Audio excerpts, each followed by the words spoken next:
মাবুদ হিসেবে বিশ্বাস করি। এই জন্য আল্লাহ ছাড়া জবাইয়ের সময় আল্লাহর নাম নিয়েও যদি জবাইয়ের সময় অন্য কারোর মর্যাদা, কারোর জিন্দাবাদ দিয়ে জবাই করা হয়, ওটা হারাম। ওই জবাইকৃত প্রাণীটা শুয়োরের মতোই হারাম, আর জবাইকারী আবু জাহেলের মতোই মুশরিক।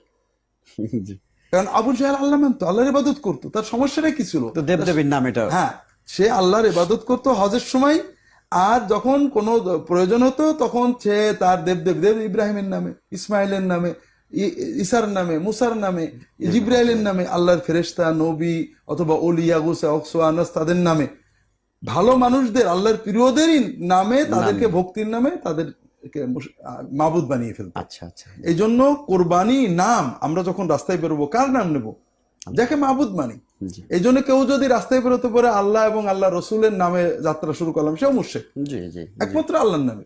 ইসলামে বিসমিল্লাহ ছাড়া